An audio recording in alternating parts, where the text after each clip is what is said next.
11절에서 21절까지 말씀입니다. 한 목소리로 봉독해 올려드립니다. 이 말씀은 살아계신 하나님의 말씀입니다.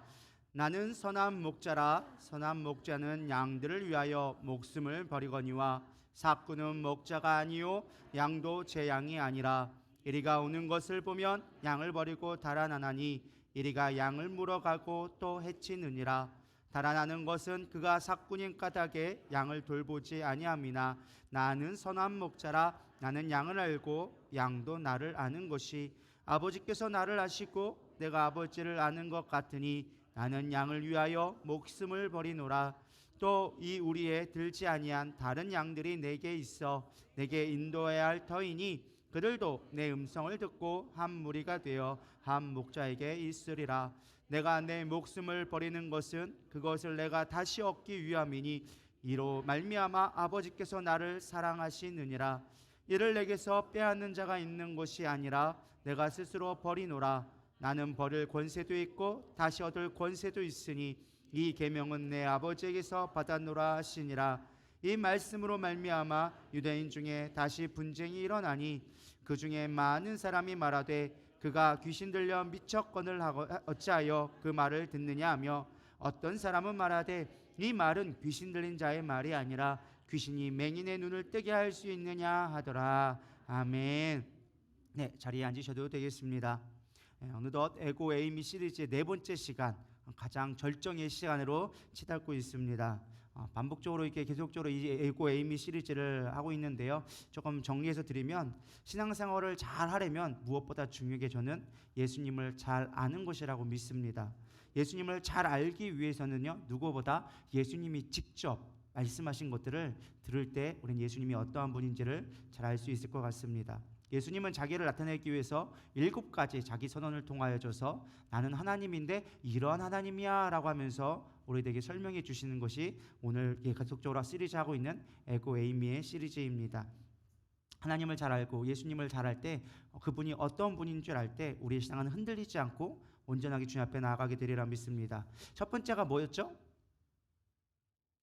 하도 오랜만에 하셨죠? 첫 번째 예수님이 얘기한 게 뭐였죠? 그렇게 다들 함구하고 계시면 제가 상당히 난감합니다. 그동안 내가 뭐를 했나 싶기도 하고 뭐였죠? 나는 생명의 떡이다 라고 얘기했죠. 이거 사건은 오병이의 사건 이후에 예수님이 해주신 말씀이에요. 사람들이 막 먹을 것 갖고 예수님을 쫓아오고 우리에게 먹을 것을 줄 거다 하면서 따라오니까 예수님이 그 모습을 보면서 안타까워하면서 말씀하시는 게, 야, 너희들이 먹을 것 가지고 육체적 먹을 것 만족을 가지고 나를 따라오지 말아라. 나는 생명의 떡이다. 나를 먹고 마시지 않고는 너희가 배부를 수 없다라고 말씀해 주신 것입니다. 우리 적용 부분이 무엇이었습니까? 여러분은 정말 오늘도 예수님으로 배부르고 계십니까? 예수님으로 우리가 만족해하며 살아가고 있습니까? 예수님이 주시는 말씀으로 살아가고 있습니까? 여러분 점검해 볼 때 우리가 예수님을 더 깊이 있게 알 수 있게 되리라 믿습니다. 두 번째는 뭐였죠? 나는 세상의 빛이다. 앞에 다 화면에 띄워주고 있어요. 여러분들 친절하게 보시라고. 세상의 빛이다 라고 얘기해주고 있어요. 이 사건은 초막절 때 예수님의 배경을 가지고 얘기합니다. 초막절은 어떻게 했습니까? 황금 촛대를 예루살렘 광장 한가운데 놓고 매일 불을 지피고 또 실로암에서 물을 떠다가 번제대단에 물을 부리면서 성전을 거룩하게 하는 빛된 삶을 이야기할 때 이 초막절을 보내게 되어집니다. 예수님은 그 촛불을 붙이는 모습을 보면서 너희들이 세상을 밝히기 위해서 이렇게 불을 비치느냐? 내가 세상의 빛으로 왔다. 이 어둠을 내가 비추기 위하여 왔다라고 예수님의 자신의 존재를 드러내는 게 나는 세상의 빛이다라는 것이었습니다. 그러면서 우리에게 부탁하신 것이 무엇이었습니까? 너희가 빛이 되어라. 내가 세상의 빛으로 왔다. 나는 세상의 빛이다. 그리고 너희들도 이제 너희들의 빛된 삶을 살아야 된다. 빛이 되어져야 한다라고 우리에게 명령해 주고 계십니다. 여러분 오늘 빛된 삶을 살아가고 계십니까? 빛의 특징은 무엇입니까? 생명을 주는 것이었습니다. 어둠에서 밝게 드러나 알게 하는 것이었습니다. 여러분 주님을 드러내고 있습니까? 주님을 알리고 있습니까? 그런 삶을 살아갈 때 우리는 예수님을 온전히 안다라고 이야기할 수 있다라는 것입니다. 여전히 어둠 가운데 있고 여전히 내 마음 가운데 흔들려서 주님의 빛된 삶을 증거하지 못한다면 우린 빛이신 예수님으로 앞에 나아가야 되리라 믿습니다. 그것이 두 번째 예수님이 나는 빛이다 라는 의미에서 주신 것이었어요. 세 번째가 무엇이었죠? 지난주에 했는데 이건 기억하시겠죠? 미리 띄워주면 사람들이 대답을 못하니까 좀 천천히 띄워주시기 바랍니다. 다 보고서는 이렇게 나는 양의 문이다라고 얘기했습니다. 이 앞에 사건이 또 있었죠. 어떤 사건이 있었습니까? 맹인이 있었어요. 예수님이 맹인을 고쳐줬죠. 바리새인들이 그 모습을 보면서 왜 하필이면 안식일 날 고치느냐? 이거는 범법자다, 죄인이다라고 하면서 그 맹인을 추궁하기 시작합니다. 맹인을 추궁하다 안 되니까 그의 부모까지도 추궁하기 시작합니다. 다시 또 맹인에 돌아와가지고 너희가 왜 이걸 했느냐? 너도 죄인이냐라고 하면서 또 추궁을 합니다. 결국엔 그런 일이 옥신각신하다가 바리새인들이 맹인을 떠나가자 예수님이 맹인에게 가죠. 네가 나를 믿냐? 내가 구원자라는 거 믿니? 라고 물어보자 네 믿습니다. 나를 보게 하신 분을 내가 알면 그를 믿겠습니다. 내가 그다. 그러니까 주님, 내가 주님을 믿겠습니다. 당신은 메시아가 맞습니다. 확실합니다. 라고 고백하니까 바리새인들이 그 옆에 또 구경하고 있다가 또 쪼르르 쫓아와가지고 막 얘기하죠. 예수님 그 모습을 보면서 안타까워서 얘기합니다. 야, 맹인도 나를 믿거늘 너희들이 본다고 하면서도 나를 믿지 않느냐? 너희들이 도대체 구원이 어디 있다고 생각하냐? 그러면서 비유해 주신 것이 양의 비유예요. 왜? 양의 특징은 무엇이냐? 양은 눈이 있지만 시력이 너무 안 좋습니다. 그래서 1m 앞에까지밖에 못 본대요. 시력이 진짜 좋아봐야 2m 앞에밖에 못 보는 거예요. 그러니까 제가 여기 쓰는데 제가 안경 벗으면 은향이가 안 보이는 것처럼 거의 시력이 비슷하다고 생각하시면 돼요. 그러니까 안경 벗은 저하고 비슷한 거예요. 저기 뭔가 있긴 있는데 뭔지 모른다. 그걸 얘기한 거예요. 그래서 양을 비유로 얘기하는 거예요. 나는 양을 인도하러 왔다.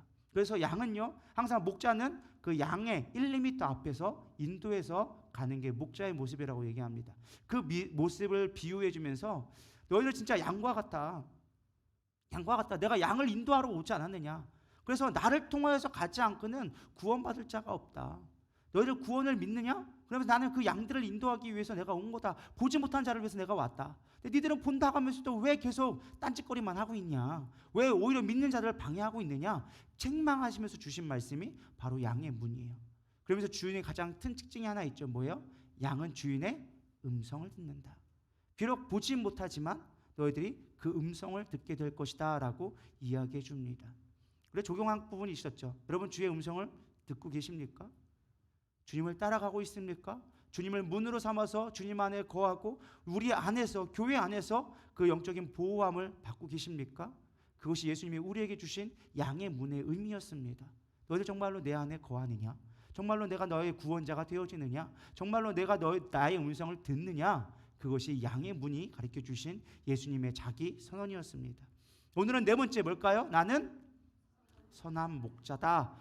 이 양의 문과 이어져서 그들이 깨닫지 못하자 다시 한번 그들에게 이야기해 주는 모습이 선한 목자입니다. 이 선한 목자 사실은 우리가 너무나 잘 알고 있는 모습입니다.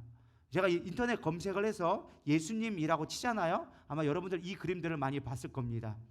다 뭐 하고 있어요? 양을 치고 있어요. 우리가 예수님 치면 가장 많이 나오는 게 딱 두 가지가 있거든요. 십자가에 달린 예수님하고 이 양을 치고 있는 목자 예수님. 선한 목자 예수님의 이미지가 인터넷에 도배를 하고 있습니다. 우리가 알고 있는 예수님의 모습하면 늘 양의 모습을 양을 안고 있는 목동의 모습을 비유해 주고 있습니다. 오늘 예수님은 자신이 직접 선한 목자라고 말씀해 주고 계십니다. 과연 선한 목자가 어떠한 선한 목자일까? 구체적으로 말씀들을 살펴보면서 그 선한 목자인 예수님이 나의 선한 목자 되기를 축원합니다. 첫 번째 선한 목자는 어떠한 목자냐? 죽기까지 양을 사랑해서 자기 목숨을 줄 수 있는 자가 선한 목자다라고 이야기해 주고 있습니다. 우리 11절부터 13절까지 다 같이 다시 한번 읽어보도록 하겠습니다. 시작. 선한 목자는 양들을 위하여 목숨을 버리거니와 삭구는 목자가 아니요 양도 제 양이 아니라 이리가 오는 것을 보면 양을 버리고 달아나나니 이리가 양을 물어가고 또 해치느니라. 달아나는 것은 그가 삭구인 까닭에 양을 돌보지 아니함이나 내가 내 목숨을 버리는 것은 그것을 내가 다시 얻기 위함이니 이로 말미암아 아버지께서 나를 사랑하시느니라. 아멘. 예수님은 의도적으로 삭군 목자와 선한 목자를 비유해 주고 계십니다. 왜요? 지금 듣는 대상이 누구니까? 바리새인들이기 때문에. 사실은 여기 삭군은 사실은 빼도 큰 의미는 없어요. 근데 굳이 삭군 목자를 넣어가지고 비유해 주고 있어요. 당시에 삭군 목자는 사실은 아주 흔했던 목자들입니다. 우리 지난주에도 얘기했지만 사실은 대부분들이 다 이스라엘에서는 생필품으로 생존을 위해서 기본적으로 양을 몇 마리씩은 다 키웠어요. 근데 이 몇 마리 양만 가지고 살아가기 힘드니까 각자의 직업을 또 갖고 살아가죠. 그럼 이 양들을 누가 돌보겠어요? 다 돌볼 수 없으니까 공동체로 해가지고 적게는 100마리, 많게는 수백 마리까지 합동으로 이 옥자를 고용해가지고 돈을 주고 양떼를 돌봤습니다. 그거를 이끌어서 삭을 받아서 양을 지키는 삭군 목자라고 불렀어요.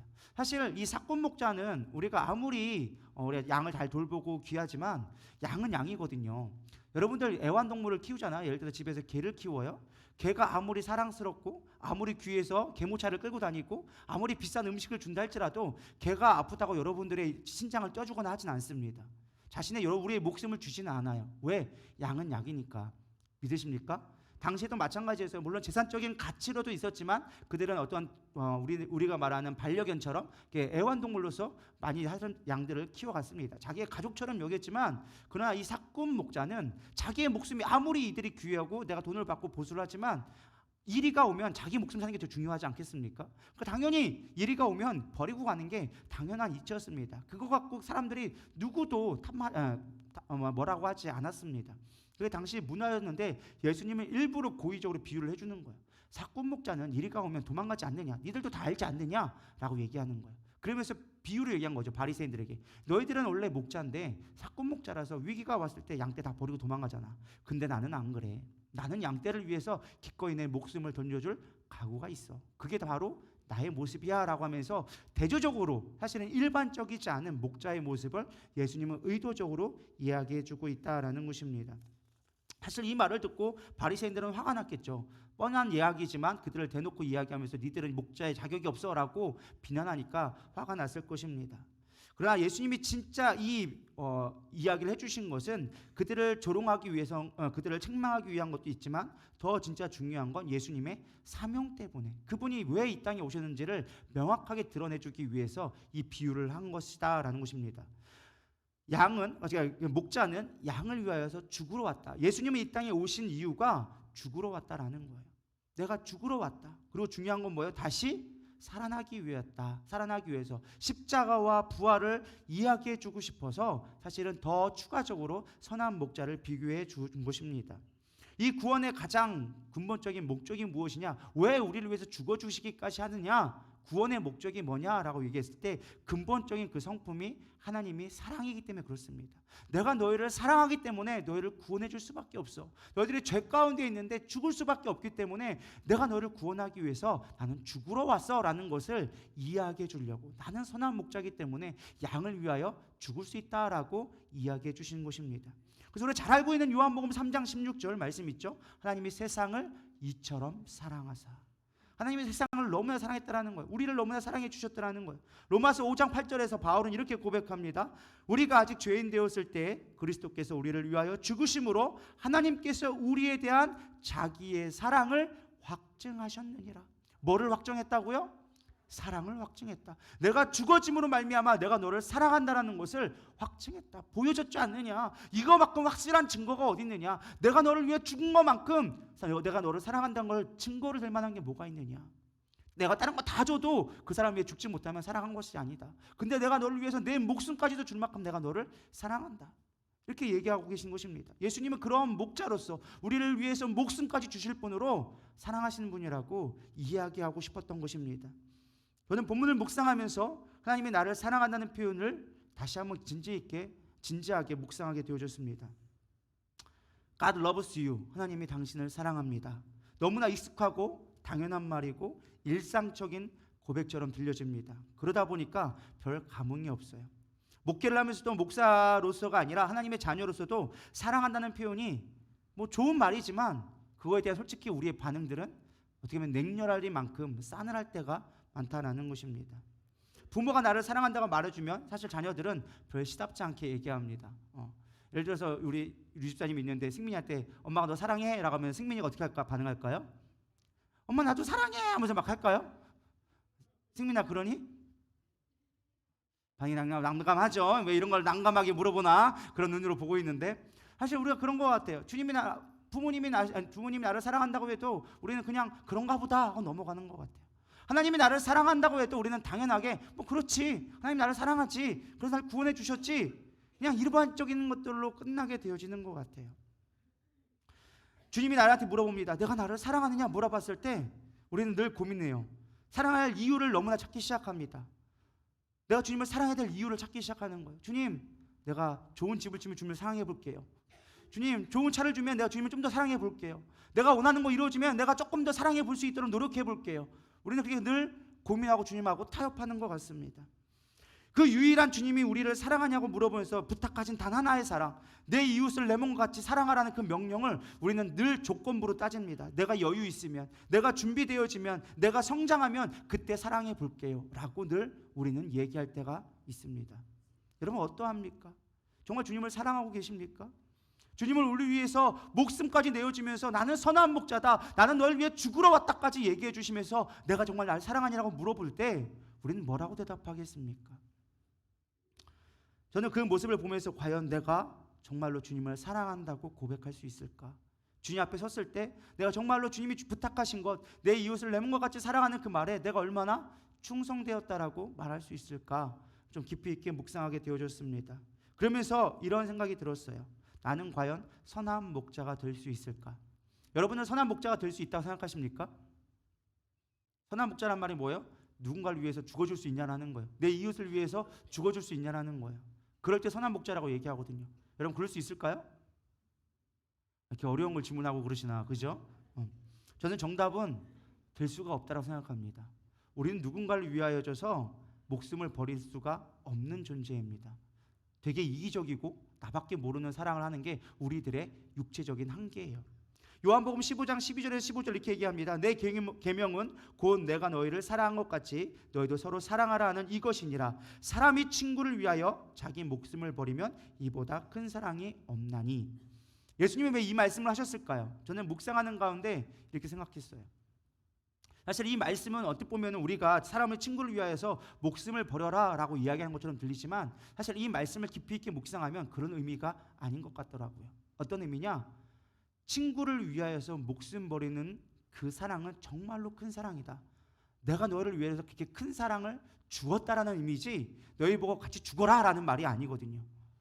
오히려 주님께서 우리에게 부탁할 때는요, 친구를 위해서 죽으라는 말을 하진 않아요. 오히려 우리에게 부탁하시는 건 뭐냐? 내 양을 먹이라고 이야기하죠. 베드로전서 5장 2절에서 4절에 이렇게 얘기합니다. 너희 중에 있는 하나님의 양무리를 치되. 어떤 무리요? 하나님의 양무리를 치되. 네 양이 아니라는 거예요. 여러분들이 누군가를 섬길 때는요, 내 것이라고 여기지 말라는 거예요. 내 자녀도 내 것이라 여기지 말라는 거예요. 그것은 다 내 것이다, 하나님의 것이다 라고 얘기해 줍니다. 그러면서 뭐라고 하느냐? 억지로 하지 말고 하나님의 뜻을 따라 자원함으로 하여 더러운 이득을 위하여 하지 말고 기꺼이 하며. 우리에게 양이 되라고, 목자가 되라고 얘기합니다. 근데 중요한 건 너희들이 목숨 걸라고 얘기하지 않고 우리들이 부탁하는 거는 자원함으로 좀 해봐. 자원함으로 좀 하면 안 되겠니? 그걸로 네가 어떤 이득을 취하려고 하지 말고 기쁜 마음으로 좀 섬겨줘. 네가 목자가 되어줘. 그리고 맡은 자들에게 주장하는 자세를 하지 말고 양무리에 뭐가 되어줘라? 네가 먼저 본이 되어줘라. 그리하면 누가 와요? 목자장이 되시는 선한 목자이신 예수님이 오셔서 시들지 아니하는 영광의 관으로 우리에게 주리라 라고 약속해 주고 계시다라는 것입니다. 주님은 우리에게 선한 목자 되어주시면서 너희들은 나를 따라오는 목자의 삶을 이야기해 주고 계십니다. 목자의 자는 무엇보다 겸손하는 거예요. 하나님의 양이란 걸 무엇보다 인정하고 가야 돼요. 내가 누군가를 돌볼 때 내가 목사니까, 내가 뭐 인도자니까, 목자니까 이 사람들은 내 밑에 있는 내 양이야 라고 하는 것이 아니라 하나님께서 맡겨주신 거라는 거야. 내 자녀도 하나님께서 맡겨주셨다라는 거야. 내 것이 아니다라는 거야. 그렇기 때문에 우리는 그들에게 본이 되어줘야 되고 기쁨으로 섬겨야 되고 내 이득을 구하지 아니하며 겸손하게 하나님 앞에 맡길 수 있는 것이 목자의 모습이다라고 이야기해주고 있습니다. 그렇다면 어떻게 목자를 양들을 돌볼 수 있느냐? 우리 지난주에도 얘기했지만 우리 베드로에게 부탁하신 말씀이 있었죠. 뭐였어요? 내가 나를 사랑하냐 물어보시면서 내 어린 양을 먹이라, 내 양을 치라, 내 양을 먹이라 라고 이야기해주고 있습니다. 제가 목장 모임을 하는데 이런 고백을 제가 듣게 되어졌습니다. 남전도의 자랑을 조금 하자면 남전도에서 회의를 해가지고 어땠느냐, 우리가 잃어버린 양을 좀 찾자. 그래가지고 이제 우리 교회에 왔다가 지금은 나오지 않는 남전도회를 찾아가겠다 해가지고 2번 갔다 왔대요. 2번. 이게 계속되기를 소망합니다. 그래서 2번 가가지고 했는데 뭐를 했느냐, 가가지고 이야기하면서 밥을 사줬다. 3명이 남자 3명이 먹었는데 뭐 몇십만 원, 돈 10만 원 이상 나왔다라고 하면서 막 이런 얘기를 하시더라고요. 그러면서 그런 얘기를 들으면서 제가 깨닫게 되어지는 게 우리가 정말로 전도한 우리가 목자의 삶을 살아간다는 건 다른 게 아니라 먹이는 거, 같이 가서 밥 먹여주는 것만 해도 여러분 큰일을 하는 거라고 믿습니다. 그것이 우리의 목자의 삶을 살아가는 것 같아요. 그러면서 기회가 되어지면 말씀을 가르치고 삶을 나누고 또 양을 먹이고 이 안에서 말씀으로 그 양을 먹일 때 우리가 목자의 삶을 살아가게 되리라 믿습니다. 여러분 다른 거 어렵지 않습니다. 내가 정말로 누군가를 하나님을 사랑하고 우리가 내가 목자의 삶을 살기 원한다면 가서 밥 사주기를 소망합니다.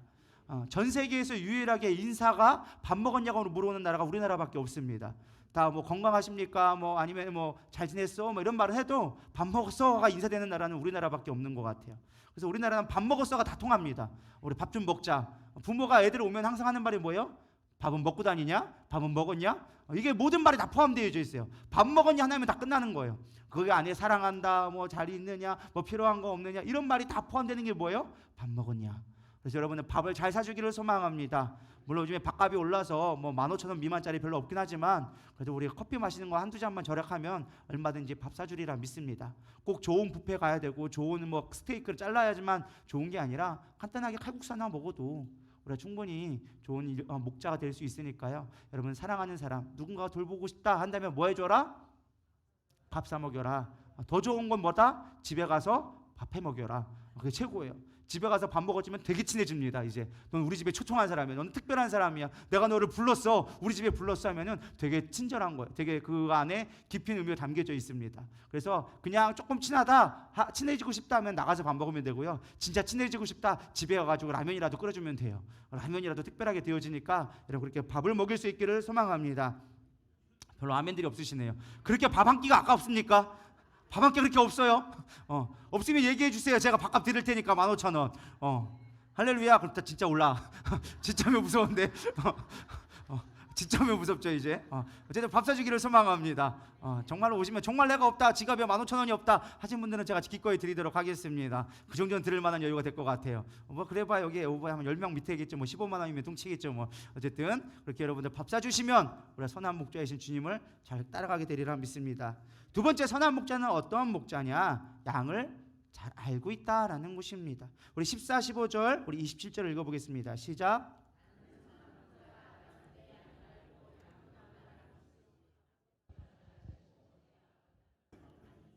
나는 양을 위하여 목숨을 버리노라. 내 양은 내 음성을 들으며 나는 그들을 알며 그들은 나를 따르느니라. 예수님은 선한 목자를 얘기하면서 좋은 목자, 선한 목자, 굿 셰퍼드가 어떤 사람이냐라고 얘기했을 때 양을 아는 자라라고 얘기합니다. 제가 가축업을 축산업을 하진 않지만 우리 작은 아버지가 예전에 축산업을 좀 했습니다. 지금도 하고 계시지만 예전에는 돼지를 키웠고 지금은 소를 키우시는데 제가 하도 안 가본 지 오래돼가지고 지금도 잘 키우시는지는 모르겠어요. 어쨌든 소를 키우시는데 이 주인은요, 축산업하는 사람은 항상 양이나 소의 건강 상태를 늘 체크합니다. 그래서 소들은 이제 코를 보면 주로 안다고 하더라고요. 코에가 이제 기름이 잘 흐르고 반질반질하면 건강한 건데 얘가 말라 있고 뭔가 콧물이 난다 그러면 뭔가 아픈 거래요. 그래서 항상 상태를 늘 점검한다고 하더라고요. 목자는요 항상 그 자신의 키우는 양들의 상태를 늘 관찰하게 되어져 있어요. 양이 지금 어떤 상태인지 어떠한 마음이 있는지 얘가 왜 기분이 나쁜지를 잘 알 수밖에 없다라는 것입니다.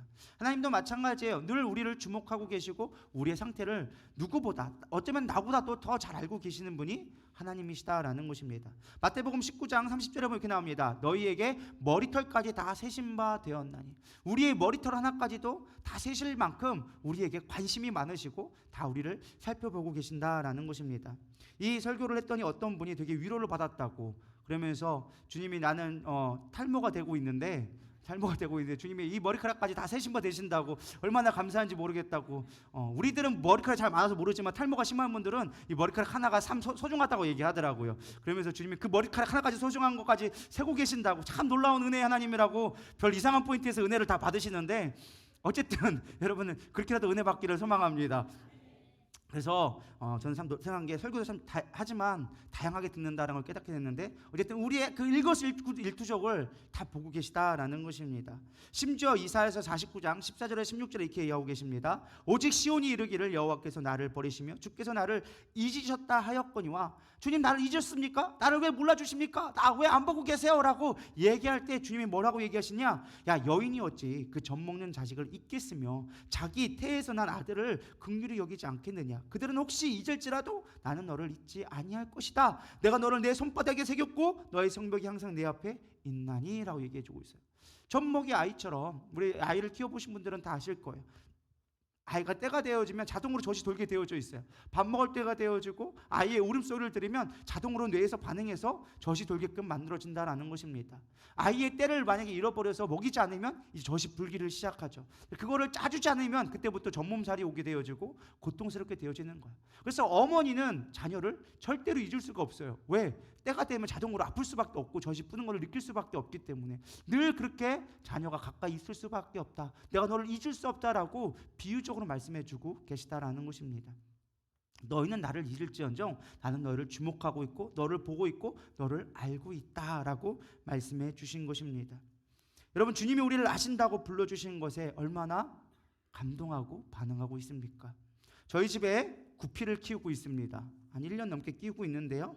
사실 저는 그거를 보면서 참으로 좋아합니다. 왜냐하면은 구피를 키우는데 아침에 딱 불을 켜고 그 앞에 지나가면 이 구피가 저를 알아보고 막 몰려들기 시작합니다. 밥을 준다고 얘들이 막 몰리기 시작하죠. 막 흩어져 있다가 막 자고 있다가도 불 켜고 딱 앞에 가는 순간 얘들이 확 올라와가지고 저한테 앞에 바글바글해요. 그럼 저는 그걸 밥을 주기 시작하죠. 그러면서 잘 먹어라, 잘 커라 라고 얘기하죠. 사실 이 구피가 저한테 해주는 거는 아무것도 없습니다. 물 갈아주느냐고 한 달에 한 번씩 물 갈아주느냐고 귀찮아 죽겠고요. 매일마다 밥을 줘야 되는 귀찮음도 있습니다. 제가 성교갈 때 다른 건 다 걱정 안 하지 않았거든요. 유일하게 걱정한 게 무엇이냐? 구피 밥 주는 거.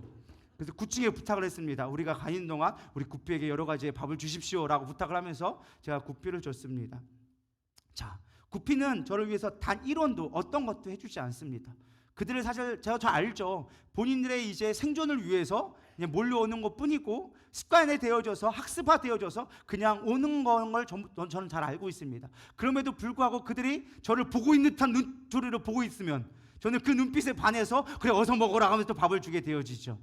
구피가 나를 봐주는 것만으로도 나는 기뻐하고 어떠한 조건 없이 행복해하는데 만왕의 왕이신 주님이 지금 나를 바라보고 있고 나를 주목하고 계시다고 하는데 여러분 얼마나 감동하고 있습니까?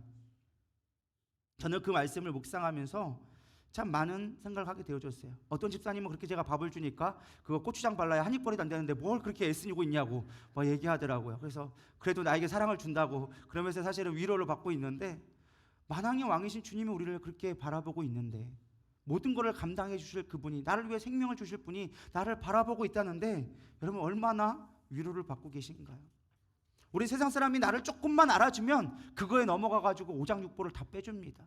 저 남자가 나를 좀 알아봐 주네. 그러면은 저 사람이 어떤 사람인지 별 보지도 않아요. 그냥 내 인생을 다 던져버리죠. 오빠밖에 없어 그러면서. 그리고 나중에 후회하죠. 오빠가 아주 그냥 왼수가 됐다고. 내가 저 인간을 만난 게 내 인생의 최고의 후회라고 하면서 끊임없이 원망하죠. 나를 조금만 바라봐도 우리는 그렇게 넘어가는데 주님은 우리를 눈동자처럼 지켜보고 계시다는데 왜 이렇게 반응이 시큰둥한지 왜 이렇게 시큰둥한지 모르겠어요. 여러분 주님 앞에 좀 주목했으면 좋겠습니다.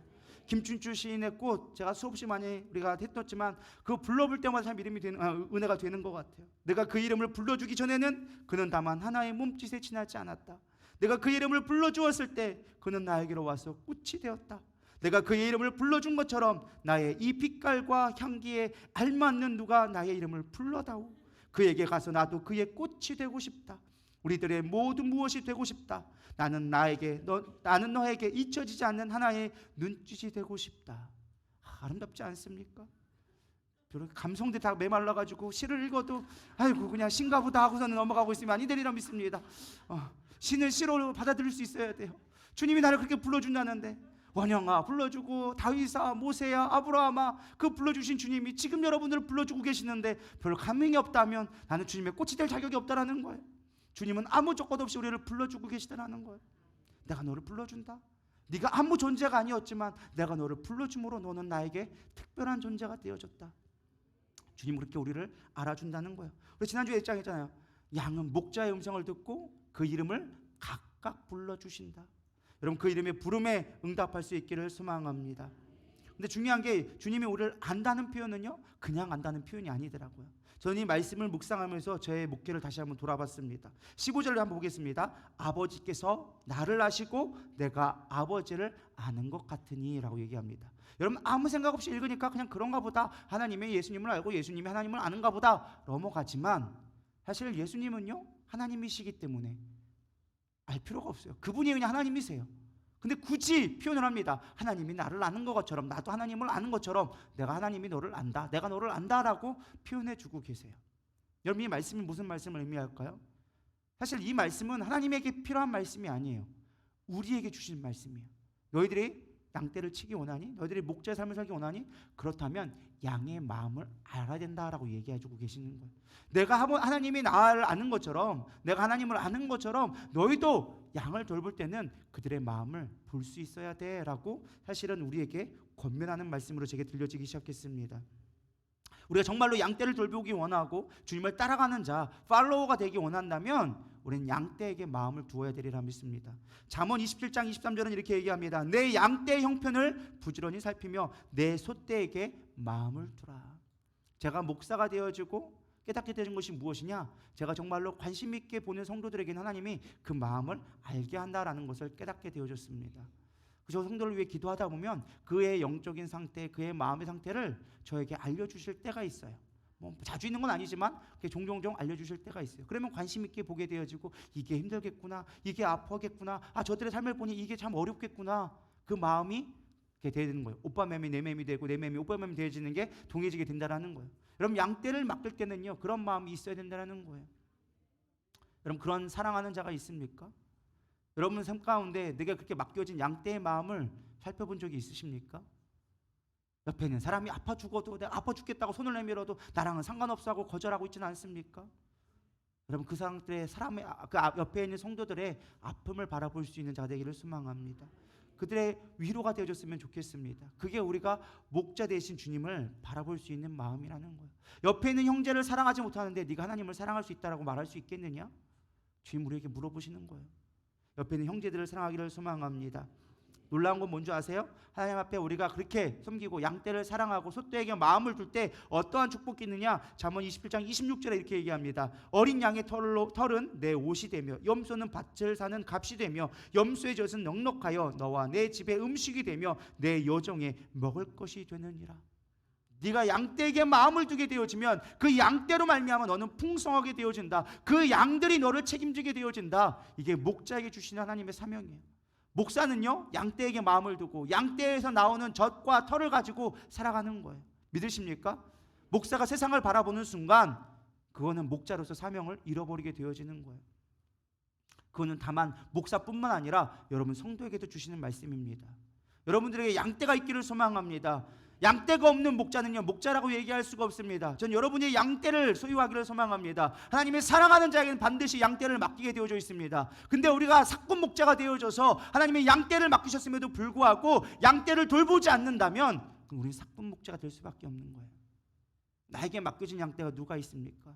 여러분 떠올려 보시길 바랍니다. 지금 내가 돌보고 있고 케어해 주는 사람이 누가 있는지 좀 살펴보시기 바랍니다. 옛날 유행에 있잖아요. 나 좀 케어해 달라고. 여러분 누구를 케어해주고 있습니까? 케어 받기만을 원하지 누구를 케어해주고 있습니까? 목사님이 날 알아봐줬으면, 목자들이 날 알아봐줬으면, 나에게 연락해줬으면 바라면서 내가 누군가를 돌보지 않는 모습을 본다면 그건 올바른 목자의 모습이 아니다라는 것입니다. 나에게 맡겨진 양을 살피고 그 양을 관심을 줄 때 주님은 우리를 사랑한다라고 이야기해주고 있습니다. 어떤 사람들은 얘기합니다. 나는 아직 부족해서, 지식이 부족해서, 난 아직 바빠서 내 삶이 좀 여유로워지면 그때는 내가 양들을 돌보겠습니다. 아니요. 지금 주님 우리에게 맡겨주셨어요. 여러분들이 주님을 사랑한다면 지금 양떼를 찾아야 된다는 것입니다. 맡겨주신 양떼를 잘 돌봐야 한다는 것입니다. 그것이 주님이 선한 목자됨을 우리가 인정하는 거예요. 참 재밌는 게 뭔지 아십니까? 양육한다라는 말을 할 때요, 이게 기를 양의 기를 육인데요, 양육의 이 양자에 바로 양양자가 들어갑니다. 양양자에 밥식이라는 말을 붙여놓으면 이게 바로 기를 양이 되어지는 거예요. 양을 먹인다. 어서 많이 들어본 말씀이지 않습니까? 주님이 우리에게 부탁하실 때 내 양을 먹이라고 얘기하셨어요. 그걸 우리는 양육이라고 얘기하는 거예요. 여러분, 양떼를 잘 먹이기를 소망합니다. 어려운 거 아니잖아요. 못할 일은 아니잖아요. 여러분, 목숨 걸라는 거 아니잖아요. 밥 한 끼 살 거에 목숨 걸 일은 아니잖아요. 얼마든지 할 수 있는 일이잖아요. 지금부터 하시기를 소망합니다. 내가 준비된 다음에, 내가 조금 더 부유해진 다음에, 내 삶이 조금 한가라져지면 그때 할게요. 내가 좀 지식으로, 성경 지식이 쌓이면 그때 할게요. 아니요, 그때는 늦어버려요. 지금 여러분에게 맡겨진 양을 찾고 그 양을 돌보시기를 축원합니다. 그래야 우리는 주님의 목자 되심을 고백할 수 있는 거예요. 세 번째, 선한 목자는요, 잃어버린 양을 찾아다닌다라는 것입니다. 우리 16절 읽어보도록 하겠습니다. 시작.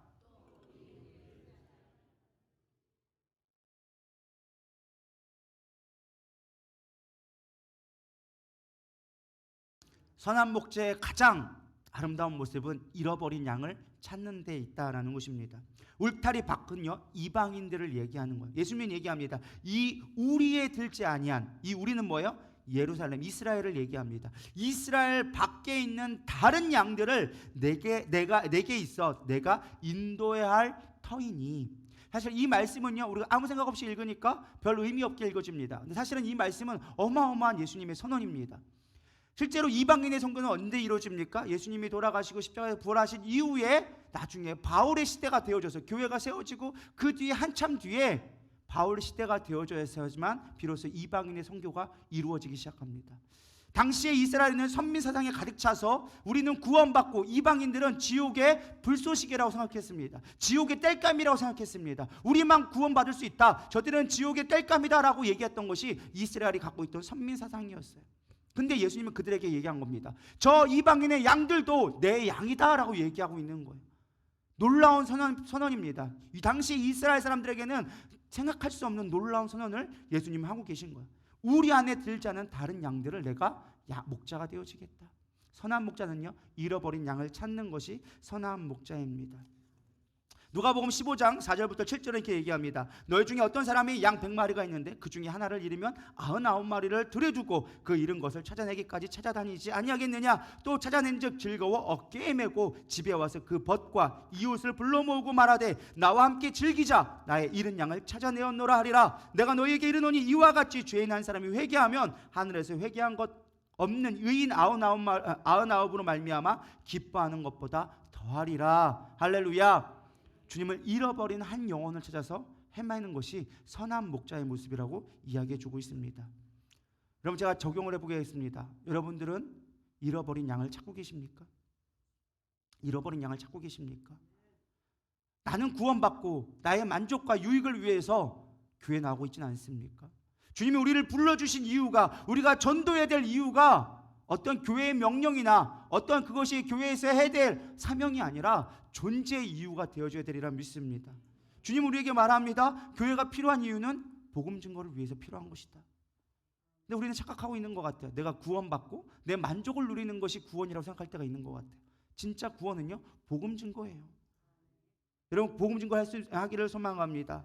많은 사람들이 복음 증거 선교라고 생각하니까 해외 선교만, 멀리 해외에 있는 사람들 도와주고 물질로 도와주는 것만을 선교라고 생각합니다. 물론 그것도 귀한 선교입니다. 그러나 선교의 복음의 가장 첫 번째는 뭔지 아십니까? 사도행 1장 8절에 얘기합니다. 오직 성령이 너희에게 임하시면 너희가 권능을 받고 예루살렘과 온 유다와 사마리아 땅끝까지 이르러 내 증인이 되리라. 우리가 선교학적으로 가장 첫 번째가 뭔지 아십니까? 유다를, 예루살렘을 복음 증거하는 거예요. 예루살렘이 어딜까요? 내 가정을 얘기하는 거예요. 우리 교회가 부흥할 수 있는 아주 쉬운 방법이 있습니다. 여러분들의 있는 나오지 않는 식구들만 전도해 와도 여기는 꽉 차리라 믿습니다. 할렐루야. 우리 2023년도 다른 거 하지 말고 우리 뭐 해외 선교도 중요하고 이 지역 전도 중요하고 다 중요합니다. 정말 중요한 거 먼저 예루살렘부터 우리 전도합시다. 할렐루야. 여러분의 가족들 구원하세요. 선포하세요. 교회 가자. 이곳에 생명이 있다. 여러분들의 간증을 가지고, 여러분의 삶의 이야기를 가지고 전도하세요. 다른 거 없습니다. 우리 전도하는 거, 나가서 길거리 전도 물론 중요하죠. 나가서 전도하는 사람들 별로 듣지도 않아요. 저부터도 제가 길거리 가고 있는데 누가 와가지고 예수님을 마음에 두셔야 합니다 하는데, 제가 목사니까 참아, 네 감사합니다 라고 지나는 것 같지만 별로 기쁘진 않더라고요. 왜 기쁘지 않았느냐? 제가 막 딴 데 바쁘게 가고 있는데 그걸 얘기하니까 제 마음에 엄청 와닿지가 않더라고요. 제가 깨달은 게 그거예요. 우리 길거리 전도하는 거 이런 마음이겠구나. 내가 사람들 붙잡고 가가지고 예수 믿으세요, 교회 나오세요, 별로 안 반갑겠구나라는 생각이 들었어요. 근데 관계 전도는요 무엇보다 필요해요. 할렐루야. 그래서 여러분 가족 구원하기를 소망합니다. 얼마나 많은 열매가 우리 가운데 있습니까? 얼마나 전도해야 될 대상이 우리 가운데 많이 있습니까? 내 가족부터 전도하세요. 예루살렘부터 전도하세요. 할렐루야. 그런 다음에 내 주변에 있는 기업들, 유다 땅, 내 있는 지역들, 그 다음에 어디요? 사마리아. 그 지역이 어디예요? 땅끝까지 세외 성도도 그 다음에 하면 돼요. 할렐루야. 우리가 아니어도 땅끝까지 복음 전할 사람 많이 있습니다. 물론 우리가 하지 말자는 얘기가 아니에요. 우리가 지금 있는 것부터 하자는 거예요. 우리가 할 수 있는 영역부터 찾아가자는 거예요. 그리고 힘이 되어지면 더 나아가서 땅끝까지 복음을 증거하자는 거예요. 할렐루야. 나가는 사람 또 특별한 사명이 있어요. 내가 작은 선교사가 되어줘야지. 내가 먼저 복음 증거자가 되어줘야지. 그래야 내가 주의 길을 따라갈 수 있다라는 것입니다.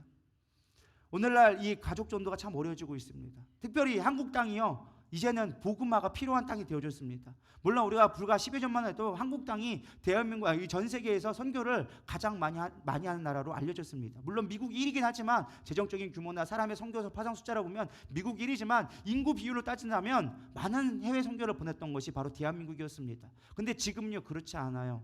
다음 세대가 없는 선교지가 되어진 것이 바로 이 대한민국이라는 것입니다. 물론 그 이유가 여러 가지가 있죠. 뭐 일단은 다음 세대에게 온전히 복음을 전해주지 못한 것도 있고, 또 하나가 이제 인구 절벽 현상. 근데 놀라운 소식을 며칠 전에 들었습니다. 우리 다이가 이제 초등학교를 입학을 했잖아요. 입학식을 갔습니다. 물론 저는 바빠서 못 갔지만 함사모가 갔는데 놀라운 이야기를 하더라고요. 전교생의 1학년 입학생이 몇 명인 줄 아십니까? 45명. 1학년 통째로 해서 45명. 인구 절벽에 제가 실감하게 되어졌어요. 저 때만 해도요, 한 학년 한 반이 50명이 넘었어요. 제가 초등학교 1학년 때만 해도 한 반에 50명이 넘고 막 많으면 58번까지 나갔었어요. 한 반이. 그게 7개 반, 8개 반이 있었어요. 지금은요, 1학년 전교생이 45명이에요. 한 반에 15명. 그것도 세 반으로 쪼개가지고. 애들이 없으니까 선생님들이 전출 갔어요. 왜? 가르칠 애가 없어서. 반을 더 이상 쪼갤 수가 없으니까 선생님들이 딴 데로 갔어요. 그게 지금 오늘날 우리 대한민국의 현실입니다. 우리 청년들이여 힘내시기를 소망합니다. 열심히 힘 닿는 데까지 우리 아이를 낳는 우리 서로 청년들에게 으쌰으쌰하면서 우리 서로 인사합시다. 장가 가서 우리 시집 가서 애 많이 낳읍시다. 빨리 인사하세요. 인사. 청년들, 우리 나이 드신 분들 빨리 권면해 주세요. 우리 넌 할 수 있어. 넌 할 수 있어. 빨리 권면해 주세요. 너는 할 수 있어. 우리 셋은 낳아야 돼요. 기본으로. 저는 오늘 애국을 했습니다. 제 셋을 낳았으니까 우리 애국해야 돼요. 실제로 지금 인구 출산율이 0.77%래요. 0.77%. 두 명이 결혼해서 한 명을 안 낳는 거예요. 0.77%. 인구 절벽의 현상이 지금 있습니다. 이 인구 절벽의 문제가 뭐냐면 초고령화로 가기 시작하는 거예요. 나이는 많이 가요. 지금 미국이 어떤 줄 아십니까? 미국이 초고령화를 넘어서 거의 사망 직전 무덤의 코앞에 삽질하고 있어요. 정말로 가보잖아요. 실버밭이에요. 실버타운. 다 은색 머리만 있어요. 뭔 말인지 이해하실 거라 믿습니다. 교회 가보면요, 나이 드신 분밖에 없다는 거예요. 젊은이들이 없다는 거예요. 몇몇 교회 빼놓고는요, 미국 교회가 다 쓰러져 가고 있는 거예요. 하나님이 안 되겠으니까 부흥을 주기 시작하는 거예요. 우리 안수 집사님이 저에게 카톡을 보냈더라고. 에즈베리의 부흥이라고 하면서 2월 8일 날 부흥의 역사가 일어나기 시작했습니다. 부흥이라긴 그렇고 신학자들은 각성이다라고 얘기하더라고요. 한 신학교가 있는데 설교를 했어요. 뭐 너희 정말 예수님의 마음이 있는가? 주님의 마음이 여러분 가운데 있느냐? 이런 설교를 했어요. 근데 그 몇몇이 남아가지고 그 마음을 위해서 예배가 끝났으면 우르르 나갔었는데 촛불이 끝나고서는 기도하고 있는 거야. 근데 그 기도의 모임이 점점 불이 붙기 시작해가지고 사람들이 수업을 안 들어가고 기도만 하고 있는 거야. 몇몇들이 이제 와가지고 그 기도에 덧붙이게 되어지죠. 그러다 보니까 이제 나중에 교수들도 와서 기도하기 시작하고 이제 그 모임들이 지역교회로 넘어가가지고 사람들이 그 촛불이 끝나고도 밤새 24시간 동안 계속 기도를 드리고 예배를 하고 있는 거야. 그게 부흥이 돼서 계속 또 지금의 전국적으로 퍼져가지고 수많은 사람들이 거기에서 성령의 나타나심을 기도하면서 기도하고 있어요. 그래서 그 모습을 보면서 깨달은 게 무엇이냐? 하나님의 이 땅에 부흥이 필요하구나. 다시금 우리 가운데 전도의 불이 필요하구나. 왜 그럴까요? 수많은 젊은 청년들이 다 죽어가고 있으니까 하나님이 그렇게 하지 않고는, 그렇게 놀라운 기적이 아니고선 사람들이 반응하지 않으니까 사실 부흥이 있다는 건 그다지 좋은 건 아니에요. 항상 영적으로 어둠에 있을 때 항상 부흥이 불길이 타오르기 시작합니다. 이제 우리의 다시금 부흥의 불이 타올라야 되리라 믿습니다. 여러분 전도하기를 소망합니다. 이 땅에 다시금 부흥이 필요할 때가 지금 오고 있어요. 미국이 지금 그렇게 가고 있다면 대한민국은 그 뒤를 반드시 따라가요. 지금 한국도 그렇게 무너져 가고 있다는 뜻이에요. 우리도 그 길을 똑같이 걸어가고 있어요. 미국이 우리보다 딱 20년에서 30년 빠르더라고요. 미국에서 유행하면 2, 30년 뒤에 우리나라에 한국에 그대로 유행하더라고요. 제가 미국을 갔다 와서 하는 말이에요. 미국에서 공부해봐서 하는 말이에요. 미국에서 공부하고 이런 게 있었네 하면요, 그 다음에 오면 한국에서 유행하고 있더라고요. 한국도 그런 것들이 필요합니다. 지금 교회가 무너지고 있다는 거예요. 다음 세대 여러분들의 가족들부터 전도하기를 소망합니다. 잃어버린 양을 찾기를 소망합니다. 우리 아까 남전도 얘기했잖아요. 잃어버린 양 찾으세요. 여전도에서도 잃어버린 양들 찾아오세요. 할렐루야. 그게 우리가 이 땅에 지금 존재해야 될 이유예요. 우리가 복음 증거해야 돼요. 나의 만족과 유익, 하나님 물질 주세요, 하나님 막 부흥케 주세요, 건강 주세요, 물론 필요하지만 그거 없어도 우리는 이 땅에 살아가는데 전혀 문제 없습니다. 하나님의 우리의 영광과 하늘의 것을 구할 수 있는 믿음 되기를 소망합니다. 마지막, 시간이 많이 가서 빨리 마치겠습니다. 선한 목자는요, 자발적인 순종을 하는 자다라는 것입니다. 18절 다 같이 읽어보겠습니다. 시작.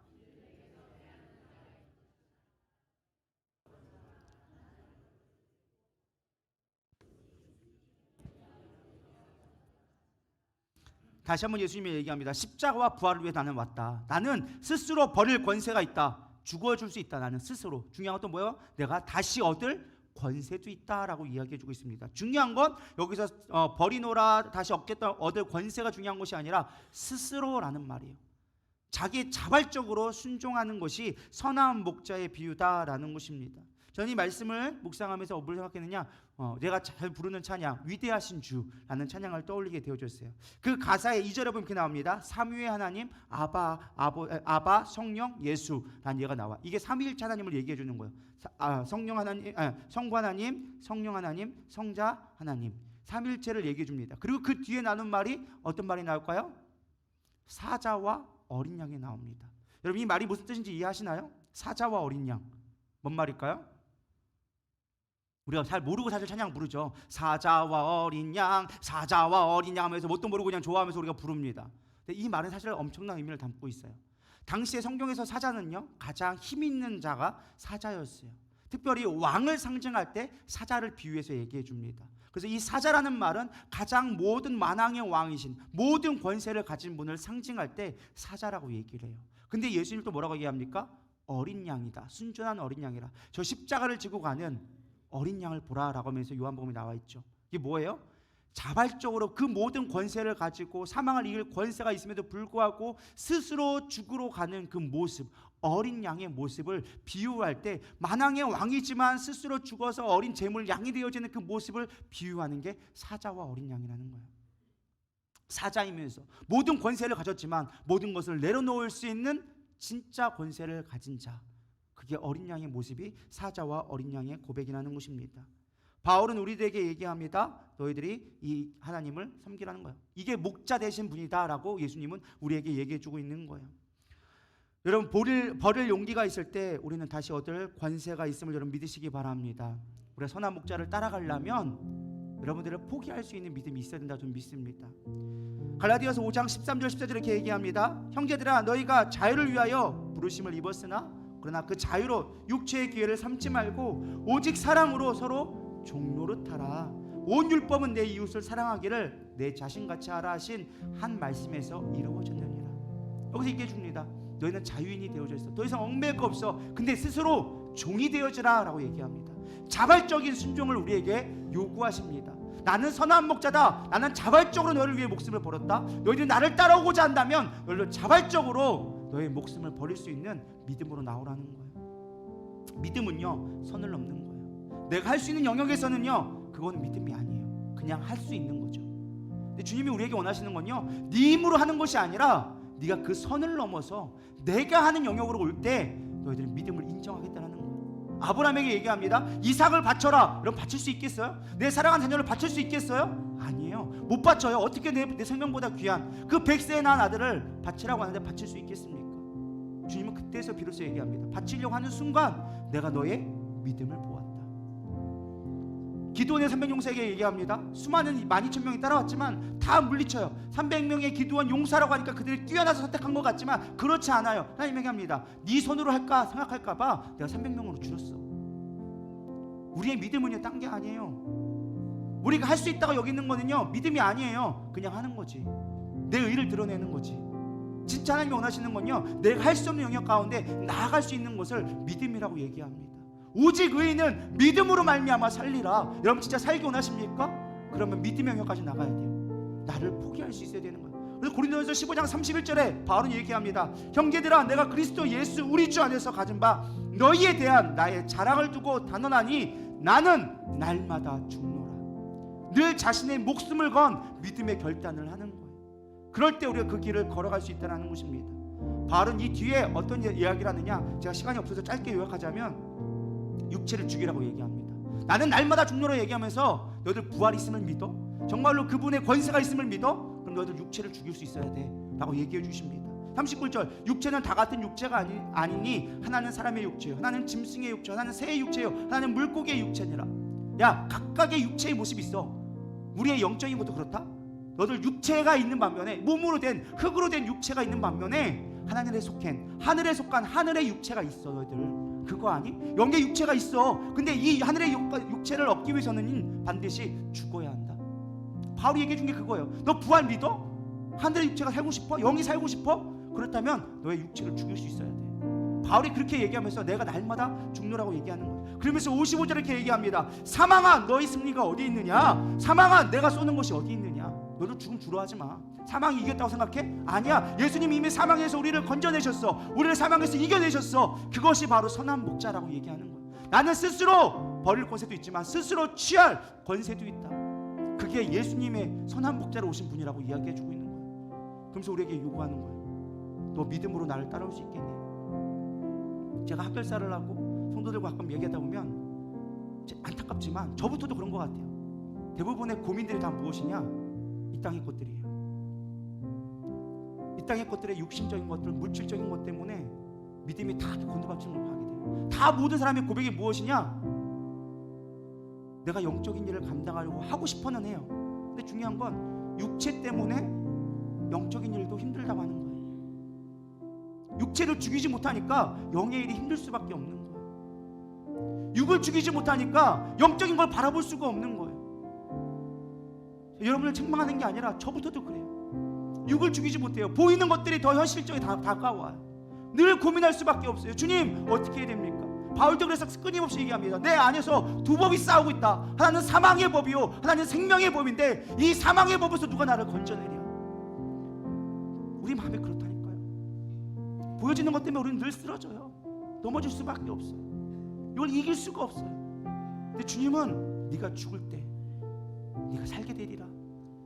우리에게 부활을 얘기해주고 계세요. 여러분, 부활의 믿음이 되기를 소망합니다. 부활의 능력이 여러분들의 능력 되기를 축원합니다. 믿음으로 나아가고 결단하는 자가 되기를 소망합니다. 어차피 이 땅의 것도 다 썩어질 거라는 거예요. 우리는 알면서도 내려놓지 못해요. 이것이 나를 더 옥매어 운다라는 것을 알고 있지만 내려놓지 못해요. 물질 필요하죠. 근데 물질이 우리를 옥매하고 있다는 걸 모른다니까요. 건강 필요하죠. 건강 때문에 우리가 얼마나 연약해지는지 모른다니까요. 여러분, 내려놓으세요. 맡기세요. 우리 맡기기를 소망합니다. 주님이 나의 선한 목자가 되어주면, 그분을 내가 따라가기 원한다면 우리는 그 길을 걸어가야 돼요. 그럴 때 주님이 우리 가운데 그 모든 것들을 회복시키를 능력을 주신다는 거예요. 저는 우리 그 주님을 생각했으면 좋겠습니다. 오늘 주님 우리에게 말씀하십니다. 나는 선한 목자라. 선한 목자는 양을 위해서 죽는다. 나는 선한 목자라. 나는 양을 잘 알고 있다. 나는 선한 목자라. 잃어버린 양을 찾는다. 나는 선한 목자라. 나는 생명을 취할 권세가 있다라고 얘기하십니다. 주님은 그냥 어쩌다가 얘기한 게 아니에요. 우리를 보고 얘기하시는 거예요. 나는 너희를 위해 목숨 바칠 거야. 그리고 나는 너희를 위하여져서 너의 모든 것을 알고 있어. 너의 약함도 알고 있어. 너의 부족함도 알고 있어. 근데 아니, 나는 선한 목자라서 잃어버린 영혼들을 또 찾고 있다. 내가 너를 또 찾고 있어. 그리고 난 너를 위해서 스스로 다시금 내가 생명을 얻게끔 할 권세를 갖고 있어. 그분이 우리의 선한 목자라는 거예요. 여러분, 그 주님을 깊이 있게 묵상해 보세요. 선한 목자를 깊이 있게 묵상해 보세요. 그럴 때 우리 안에 다시금 믿음의 능력, 우리가 넘지 못할 선들을 걸어갈 수 있는 능력이 되리라 믿습니다. 우리 이 시간 찬양으로 고백합시다. 생명과 바꾼 주의 사랑을 잊지 않기를 원합니다. 우리 고백하는 마음으로 찬양하고 기도로 나아갑니다.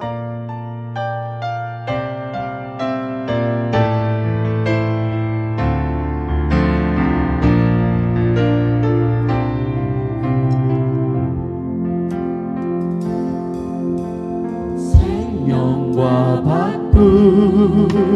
주의 사랑을 잊지 않게 하소서. 나를 위해 흘렸던 주의 눈물 잊지 않게 하소서. 주의 긍휼과 주의 선하심 내가 묵상하오니 내 영혼 위에 베푸신 주의 은혜 잊지 않게 하소서. 감사합니다 주님, 고맙습니다. 그 사랑 때문에, 그 눈물 때문에 주 앞에서 예배합니다. 감사합니다. 감사합니다.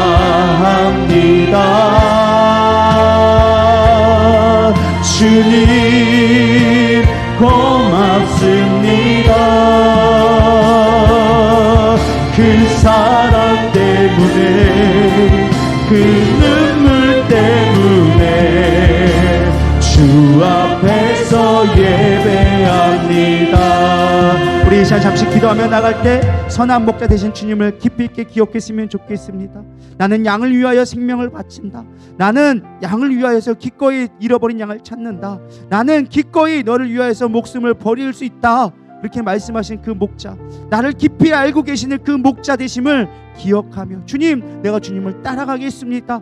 그것이 사망의 음침한 골짜기라도, 그것이 사망의 골이라 할지라도 그 선을 넘어서 주 앞에 나아가기를 원합니다. 우리 고백하는 마음으로 주여 한번 부르며 기도하겠습니다. 기도하십시다. 주여, 하나님 그렇습니다. 주님의 목자 되심을 우리가 기억하게 하여 주시옵소서. 나를 위해 생명을 주신 그 하나님의 사랑, 나를 위하여 기꺼이 아버지 목자 되시는 그 주님의 사랑을 나가게 하여 주시옵소서. 나에게 맡겨진 양떼를 우리가 얼마나 찾았습니까? 나에게 아버지 잃어버린 양을 얼마나 내가 주님을 바라보며 나갔습니까? 내가 아버지 나의 것들을 소가며 얼마나 주님을 따라가겠다고 작정하였습니까? 여전히 넘어질 수밖에 없는 우리의 연약함들 주 앞에 내려놓고 맡겨드립니다. 나는 할 수 없습니다. 나는 연약한 자입니다. 그러나 주 앞에 맡겨드리오니 주님, 나의 목자 되어 주시옵소서. 나를 인도하여 주시옵소서. 나를 붙들어 주시옵소서. 내게 위로되어 주시옵소서. 내 아버지 믿음의 결단이 되게 하여 주시옵소서. 아버지, 나왜 캔들스러위 가라바바바바바바. 주님의 그 사랑이 내 안에 머물기를 소망합니다. 주님의 그 능력이 내 안에 머물기를 축원합니다. 하나님 함께 하여 주시옵소서. 회복케 하여 주시옵소서. 믿음의 결단으로 회복케 하여 주시옵소서. 성령의 미사 우리 가운데 역사하여 주시옵소서. 주님의 사자와 주님의 어린 양을 우리 가운데 무함에 굳게 하여 주시옵소서. 나의 연약함을 내려놓습니다. 나의 아버지와 완악함을 내려놓습니다. 주님, 나를 붙들어 주시옵소서. 오 주님, 나를 붙들어 주시옵소서. 나에게 생명 주신 그 주님을 묵상하게 하여 주시옵소서. 생명과 바꾼 주님의 사랑을 내가 잊지 않게 하기를 원합니다. 주님의 그 길을 따라가기를 원하오니 함께하여 주시옵소서. 오늘도 주님의 은혜를 구합니다. 함께하여 주시옵소서. 하나님 그렇습니다. 주님은 우리를 위하여 줘서 기꺼이 생명을 버리겠다 말씀하시며, 우리를 너무 잘 알아서 우리가 이 세상 속에 도망갔을 때도 주님은 우리를 잃어버린 한 마리 양을 찾기 위하여 줘서 고군분투하며 우리를 찾아다니시고, 또 무엇보다 내가 생명을 다시금 취하기 위하여 줘서 기꺼이 죽으러 가시는 그 모습을 우리에게 보여주셨습니다. 그리고 주님을 따라가게 하여 주시옵소서.